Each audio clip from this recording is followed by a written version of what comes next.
어느 날 예수님의 어머니 마리아와 그의 동생들 야고보, 유다, 요새 같은 동생들이 찾아왔습니다. 그런데 무리들이 많이 있어서 가까이 접근하지 못하고 계속 밖에서 기다린 걸 보고 누군가가 알려줬습니다. 당신의 어머니와 동생들이 아까부터 계속 밖에 와서 당신 보려고 기다리고 서 있습니다. 빨리 나가서 만나보라 그런 말이죠. 그런데 주님께서 답변하신 말씀이 내 어머니와 내 동생들은 곧 하나님의 말씀을 듣고 행하는 이 사람들이라 그랬어요. 마태복음과 마가복음에서는 뭐라고 말하고 있냐면 누가 내 형제요 자매요 모친이냐? 누구든지 내 아버지 뜻대로 행하는 자가 내 형제요 자매요 모친이라 그렇게 말했어요.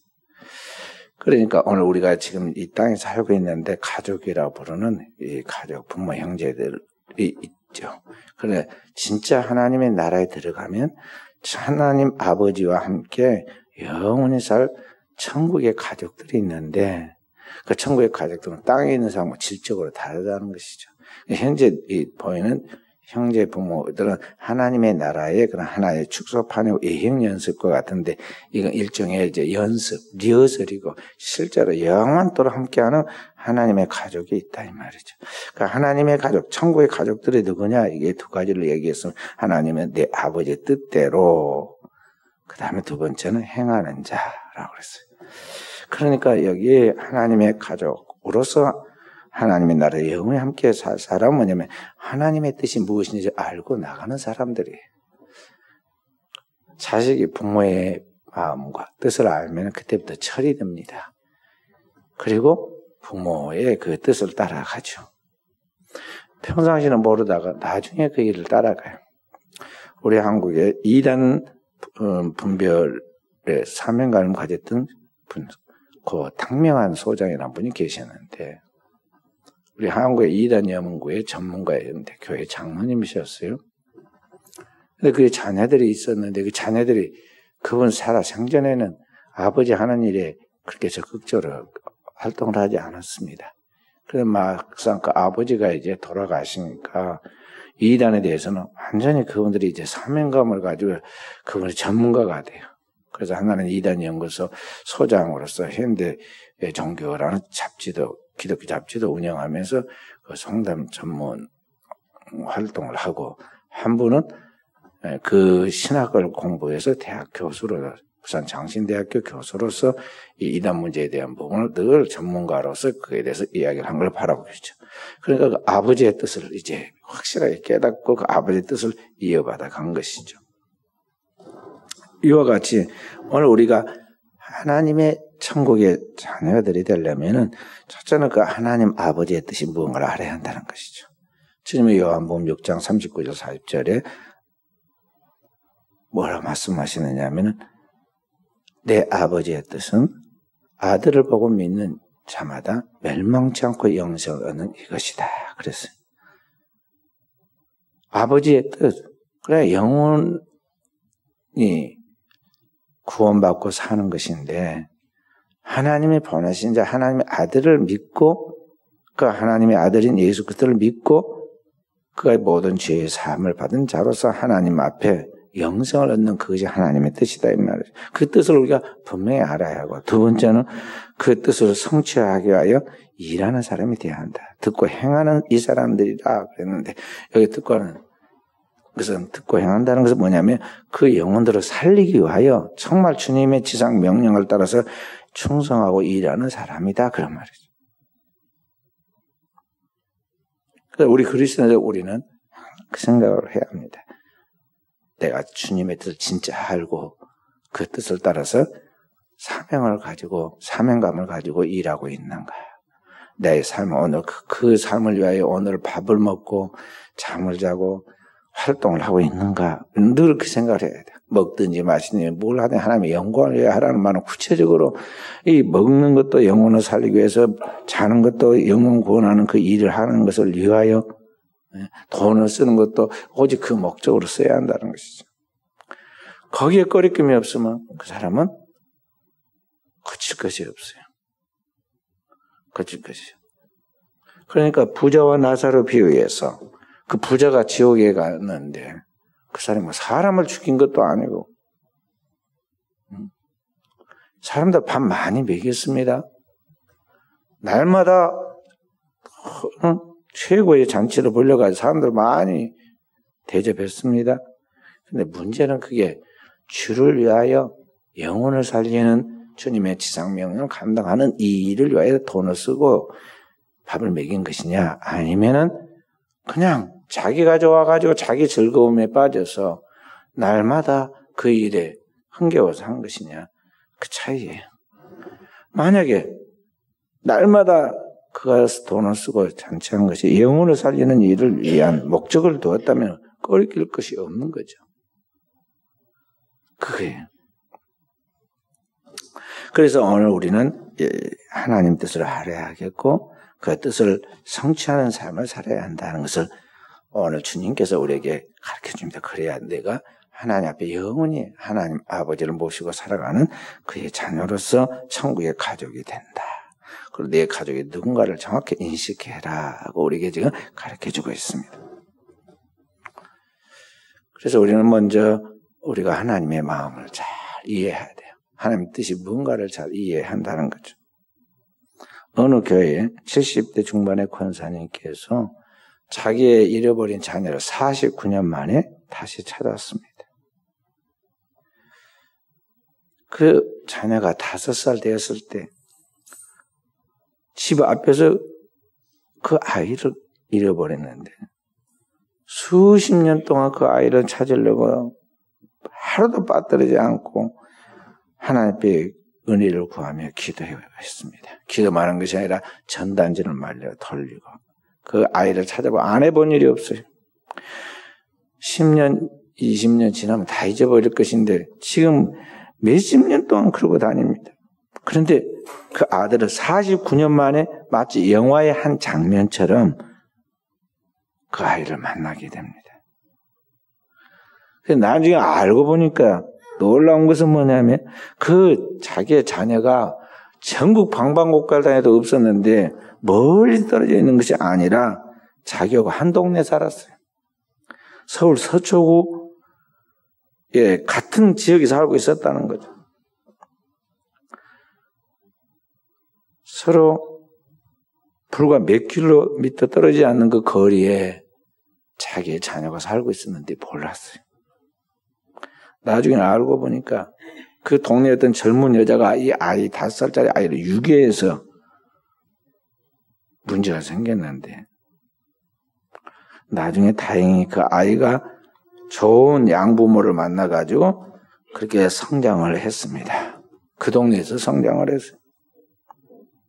그런 줄 모르고 친부모는 아들을 찾기 위해서 전국 방방곡곡에 전단지를 다 들리고 최근에는 이제 DNA를 등록해 놓으면은 이게 조사를 해가지고 연결이 되면 찾아냈잖아요. 옛날에 DNA 연결한 게 모르니까 별 방법을 다 쓰고 전단지를 돌리고 그랬었는데 나중에 알고 보니까 같은 동네였더라 하는 거죠. 부모는 그렇게 찾았는데 같은 지에서 단 한 번도 만날 수 없었고 찾지 못했다는 게 좀 이상하지 않아요? 결국에는 나중에 찾아냈는데 왜 못 만났는가? 가장 큰 원인이 뭔가 알아보니까 말이죠. 그 아들이 부모를 찾으려고 생각을 안 했다는 거예요. 왜 그랬을까요? 그렇죠. 부모가 나를 버렸다고 생각을 하니까. 부모가 나를 버렸다고 생각했기 때문에 그런 부모는 필요 없다 생각하고 한 번 더 찾으려고 생각을 안 했다는 거죠. 부모가 그렇게 찾아도 그래서 만날 수가 없어요.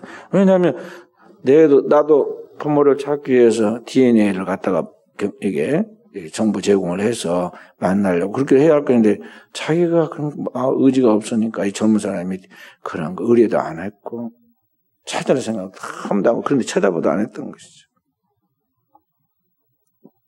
그러나 어떻게 그 부모가 찾으려고 하루도 안 빠지고 기도를 하고 찾고 찾으니까 찾고 찾으면 만나리라 그랬잖아요. 하나님 만나게 해주신 거예요. 자, 사람도 자기 낳은 자녀를 포기하지 않고 그렇게 찾고 끝까지 찾아내려고 몸부림을 칩니다. 제가 바다에 돌고래 동영상을 봤는데 이 고래도 지 새끼가 죽었는데 죽은 새끼가 어떻게든지 지금 살까 싶어가지고 버리지 못하고 일주일을 지 배 위에다 올려놓고 슬퍼하면서 그 죽은 새끼를 그렇게 데리고 다닙니다. 살아있는 새끼 같으면 줄줄이 따라올 건데 헤엄을 못 치고 죽어 있으니까 살리려고. 고래만 그럽니까? 원숭이도 그런 원숭이가 있어요. 죽은 원숭이를 맨날 며칠 품에 안고 들고 다닙니다. 이렇게. 자, 성경은 뭐라고 말씀하고 있느냐 하면 다윗의 시에 시편 27편 10절에 그렇게 말합니다. 내 부모는 나를 버렸으나 하나님께서는 나를 결코 버리지 아니하실 것이다. 그랬어요. 그러니까 부모가 버리지 않죠. 그런데 부모가 혹 버린다 하고 잊어버린다 할지라도 하나님은 절대 그 백성을 버리지 않고 찾아내신다. 그런 말이죠. 그게 탕자의 비유에 나오는 우리의 주님의 비유에도 나오는 이야기잖아요. 근데 우리는 늘 뭐냐면 아까 그 철부지 아이처럼 자기가 버림받았다 생각하고 부모의 마음을 알지 못한 그 아이처럼 우리는 늘 조금 뭔가 잘 안 되기만 하면은 내 뜻대로 안 되기만 하면 그때부터 하나님 나를 버리시는가 보다. 나는 버림받은 자녀인가 보다. 왜 하나님마다 죽을 쓰고 나는 왜 이렇게 뭐가 안 풀리는가. 그러면서 자주하고 비판합니다. 옆에 있으면 화풀을 거의 다 해. 그러니까 상처받은 사람 옆에 있는 거 십자가를 지는 마음으로 있어야지요. 어설프게 나섰다가는 당한다고. 세월호 빠지는 사람 죽은 거 말이죠. 대통령이 죽으라고 그랬겠어요? 근데 잘못되니까 뭔가 화풀이 하고 이 한탄할 길이 없으니까 가까운 데 있는 사람이 그렇게 하는 거예요. 그리고 대통령이니까 그 십자가를 쳐라 그런 말이에요. 재야 돼. 이번에 이천에 큰 화재가 일어났는데 그 화재를 누가 나라고 그랬겠어요? 실질적으로는 그러한 짧은 시일 내에 안전장치를 제대로 하지 않은 상태에서 공사를 무리하게 진행한 그런 사람들이 책임이 1차적으로 있겠지만 이번에 이제 국회의원 당선자가 전 국무총리를 했던 사람이 그 마음에 동참하려고 갔겠죠. 그래서 갔는데 거기다 화풀이 다 했잖아요. 그분은 대통령도 아니고 국무총리도 지금 현재 아니고 국회의원도 아니에요. 5월 30일이 지나야 그때부터 이제 정식 취임을 해서 국회의원이 된단 말이죠. 그러지만은 화풀이 할 데가 없으니까 막 퍼붓는 겁니다. 그러면 어떻게 하냐? 받아줘야 하고 들어줘야 돼요. 들어줘야 돼요. 어쩔 수 없어. 그래, 그만한 감당할 수 능력이 있어야 돼요. 십자가를 질 수 있는. 그런데 대개 보면 싸움 말리다가 싸워, 같이.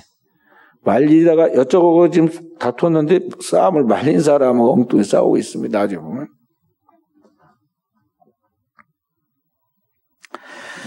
자, 오늘 우리가 하나님의 마음을 정말 알고 그 하나님을 이해하려고 그러는데 대다수 우리가 하나님을 아는 줄로 착각을 합니다. 나의 그 짧은 소견과 상식과 경험 한도 안에서 하나님을 다 알았다고 착각을 해요. 그러다 보니까 하나님을 원망하고 교회를 원망하고 가까운 데 있는 사람을 막 타설해가지고 시험에 듭니다. 그 문제 있는 사람은 자꾸만 시험에 들어. 술 먹고 싸움 나고 말리는 사람하고 또 싸우고 술 먹은 거 갖고 붙잡힌 것도 문제가 좀 큰데 이번에는 이제 싸워가지고 이제 폭행죄로 심지어는 막 살인으로 번져가지고 그게 큰 인생을 망치는 일이 벌어지잖아요. 이런 식으로 지금 점점 지금 영적으로 하나님 앞에서 바로 자세와 영성을 되어 있지 못하니까 계속 그렇게 되는 거예요. 그래서 상처에 입은 짐승 옆에는 가까이 가면은 위험한 거예요. 위험한. 오늘 우리는 탕자의 그 비유의 이야기처럼 주님께서 불쌍한 탕자 영혼을 보고 가득 기다리시는 그 아버지, 그리고 그 아버지의 사랑에 근거해서 탕자가 결국에는 회개하고 돌아오는데, 그 하나님의 마음을 우리가 잘 이해하고 아버지 밖에는 살 길이 없고 의지할 길이 없구나, 그 사랑 밖에는 살 길이 없구나 돌아왔던 탕자처럼 오늘 우리가 그 하나님의 마음을 이해하고 하나님 앞에 돌아갈 수 있도록 근본적인 그것을 회복해야 하는데, 대다수는 사람에게 보상을 받으려고 위로받으려고 인정받으려고 그렇게 하다가 점점 발전하지 못하고 변화하지 못하고 성화되지 못하고 괴물처럼 되고 만다는 것이죠. 탕자의 비유에 보면 아버지의 두 아들 중에 밖에 나가서 탕자 되고 돌아온 아들보다 집안에 있는 탕자가 더 큰 문제였다는 것을 나중에 발견되지 않아요? 그래서 모든 영혼은 하여간 집안에 있든 집 밖에 있든 다 탕자와 같은데, 아버지는 이 둘 다 사랑하시죠. 그래서 집에 나갔다 돌아온 아들도 이랬다가 얻었고 죽었다 살아났으므로 내가 기뻐한다고 나와 함께 즐기자 그랬고, 집안에 있는 탕자에게도 아버지가 또 나가서 그를 달래고 그에게 말하기를 내 것은 다 내 것이다.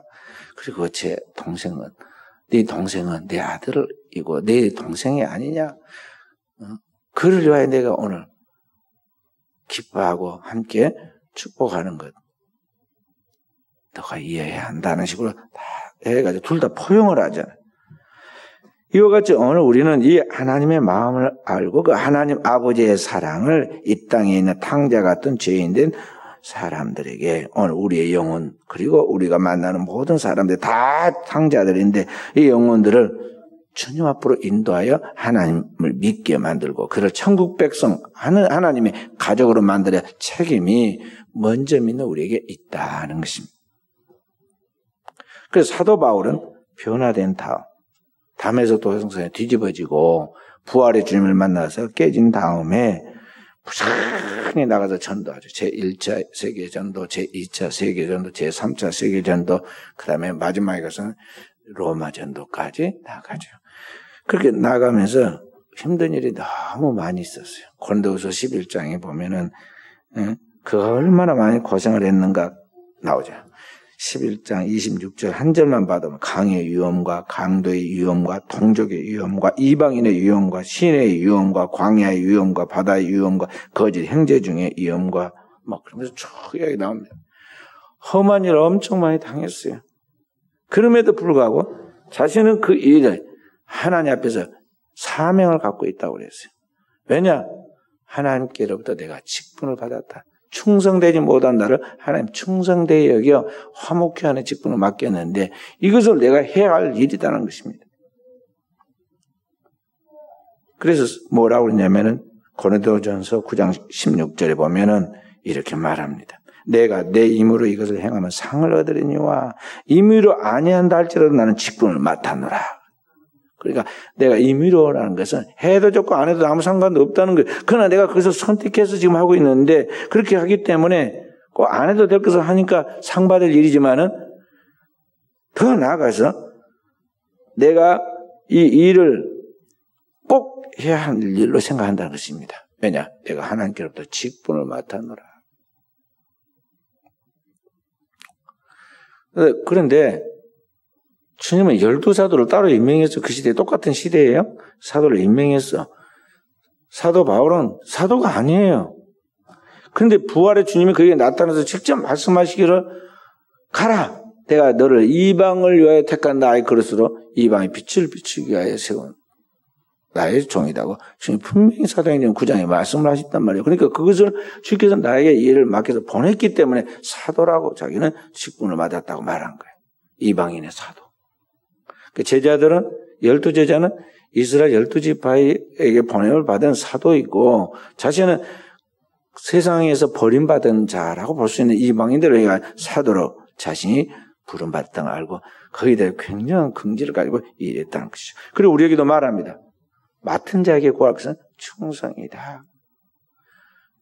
오늘 우리 하나님의 교회에서 우리가 모두 직분을 맡아서 하나님의 일을 하는데 오늘 우리가 하나님의 직분을 맡았다는 것은 뭐냐면 하나님께서 그 일을 맡겨서 우리로 하여금 하나님의 일을 잘 할 수 있도록 하나님이 기회를 준 거예요. 그러니까 그 일을 임으로 이렇게 할 수도 있지만은 직분을 맡았으니까 이것은 반드시 해야 하는 일이라는 것이죠. 그걸 뭐라고 하냐면 부득불해야 할 일입니다. 부득불해야 할 반드시 해야 할 일이다 그 말. 반드시 안 하면 안 될 일이라는 것이죠.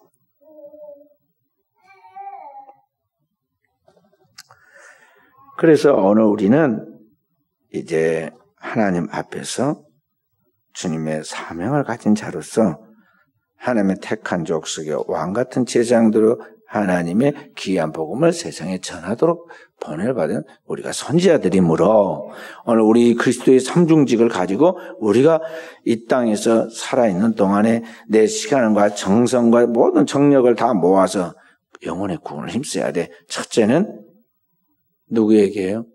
가족 구원에부터 힘겨 써야 돼요. 가족을 살려야 합니다. 그냥 교회만 왔다 갔다 한 게 아니에요.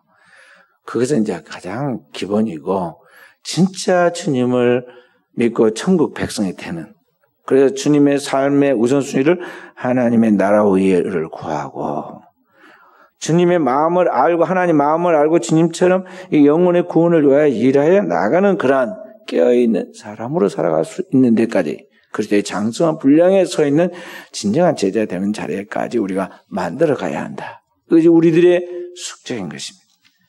첫째는 가정에서부터 그게 이루어져야 하고 더 나아가서 이제 지역에 그리고 민족에 그리고 세계 속에서 주님의 지상명령을 감당하도록 오늘 우리가 부름을 받았고 세움을 받았다는 것을 명심해야겠어요.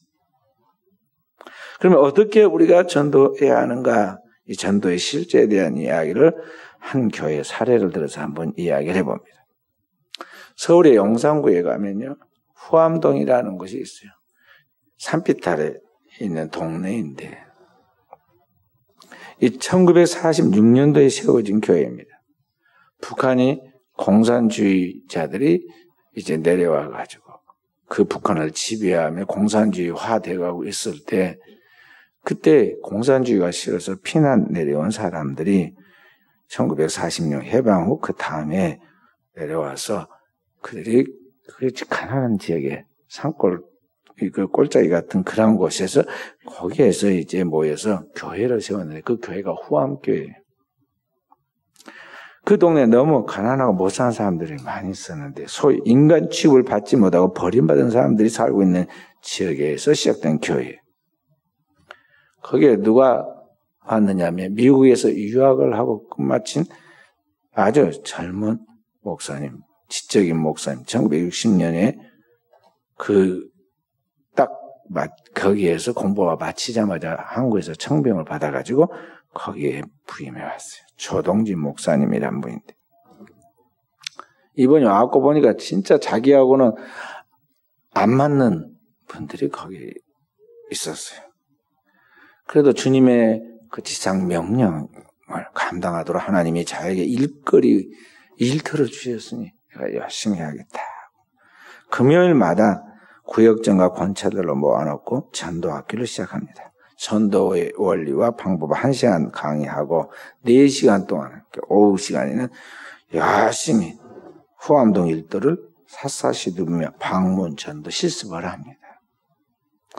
그 동네는 101번지와 105번지가 이렇게 딱 길로 나눠져 가지고 이렇게 되어 있는데 부지런히 가서 전도를 하니까 거기 판잣집에 101번지 판잣집에 얼굴이 창백한 30대 남성 하나가 누워 있습니다. 폐병 3기의 사람으로 각혈이 심합니다. 젊은이가 그렇게 됐어요. 옛날에 폐병 환자 참 많았어요. 그래서 이 쾌락 환자들이 많이 죽었죠. 우리 순천에도 저 인해원 그쪽에 보면 쾌락 환자 그 요양원이 있었고, 저쪽에 해령 가는데 그쪽에가 또 요양 더 심한 사람들만 모여 사는 그 있었어요. 근데 지금은 그쪽 해령 쪽에 있는지는 모르겠어요. 제가 거기도 교인들과 함께 옛날에 그렇게 이제 유문 가본 적이 있는데, 그런 가난한 시대에 제대로 못 먹고 못 돌보 받아가지고 죽어가는 사람들이 많은데, 이 청년도 폐병 3개월 막 피를 흘립니다. 기침만 하면 가래가 피가 섞여 나오는 거죠. 그 어머니는 50대 여인으로서 품팔이를 하면서 그 자녀를 돌보고 있었는데, 이제 들어가서 전도하다 보면 그런 상황이잖아요. 목사님이 그를 안고 품에 간절히 기도했어요. 기도하고 예수 믿으라고 말했더니, 이 창백한 그 청년이 말하기를, 나 같은 사람도 교회에 나갈 수 있습니까? 하고 물어봅니다. 그 목사님이 뭐라고 그랬겠어요? 하나님 말씀 그대로, 하나님은 누구든지 어떤 죄인이든지 어떤 사람이든지 다 기다리시고 환영하니 교회에 나와라고 이야기했어요. 누워있는, 아주 몸이 너무 안 좋아 누워있는 그 청년이 어떻게 나오겠어요? 그 다음 주일날 보니까 그 청년이 어머니 등에 업혀가지고 교회에 나왔어요. 대단하죠? 30살 넘은 환자를 그 어머니가 50 넘은 어머니가 업고 나왔어요. 그래서 목사님이 광고 시간에 등록해서 카드를 올렸을 거 아니에요? 그러니까 광고 시간에 그 청년을 소개했습니다. 그리고 나갈 때는 그 교회 집사님들에게 집에까지 데려다 주라고 부탁을 했어요. 근데 그날 밤, 교회에 처음 나왔는데 왔다가 간 그날 밤 그가 세상을 떠나게 되었어요. 그 목사님이 그가 교회에 그날 와서 등록을 했고 소개 다 했잖아요. 그러니까 정식 후함교회 교인이 되었으므로 우리 교회에서 그 청년의 장례를 정중히 치러줘야 한다 해가지고 교인들에게 이야기해서 그 장례식에 모든 권사님, 집사님들 다 참석을 하고 그랬어요. 그래서 장례식 날에 호암동 101번지에 판자중에 큰 소동이 일어났어요. 폐병으로 죽은 그 가난한 청년의 장례식에 검은 양복을 입은 남자들과 흰 저고리를 입은 여자들 100여 명이 모여가지고 예배를 드립니다. 그러니까 갑자기 구경거리가 생겼잖아요. 101번지에서 사람이 죽었는데 105번지 그 건너편에 있는 사람들 다 구경하고 쳐다봅니다. 그래서 장례를 잘 마치고 3일 후에 이제 사모 예배라고 위로 예배를 드립니다. 목사님이 그 어머니한테 위로 예배를 드리고 그 집에서 딱 나오니까 뒤에서 누가 부릅니다. 목사 양반, 여보, 목사 양반 부릅니다. 보통 그렇게 잘 안 부르잖아요. 그런데 그렇게 부르. 그래서 무의식 중에 네, 그리고 뒤를 딱 돌아보니까 뒤에서 나이가 지긋한 어른이 뭐라 하냐면, 당신 마음에 들었어. 오늘부터 101번지에 있는 사람들은 다 후암교회를 지지하기로 했어. 교회 있는 대로, 교회 문패 있는 대로 다 주시오. 교회를 갖다 교회 문패라고. 내가 집집마다 후암교회 문패를 붙여놓을 거예요. 그분이 교회도 안 다니는 분이 자기가 막 마음대로 그런 거예요. 아마 그 지역에 뭐 통장이나 됐는지, 뭐 됐는가 보죠. 근데 실제로 그때부터 호암교회 교적부에는 101번지 사람들이 많아져 가지고 3년 만에 그 교회 신자가 150가구에서 600가구로 증가했어요. 그 영혼을 사랑하는 그 거짓 없는 믿음과 그 사랑을 가지고 열정적으로 하다 보니까 하나님이 사람들에게 어떤 희한한 방법으로 감동을 시키고 그 지역의 영혼들을 섬길 때 위로부터 하나님이 은총을 부어서 사람들의 그 강팍한 마음을 감동시키고 그리고 변화시켜서 이런 역사를 이루게 되었다는 거죠. 그래서 후암교회가 그렇게 생긴, 부흥하고 이제 그렇게 생긴 교회예요. 오늘 우리가 살고 있는 이 시대는 어떠합니까? 너무 세속적이고 인본주의적이고 이기적이고 계산적입니다.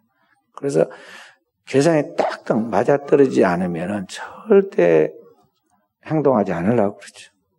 너무나 계산적.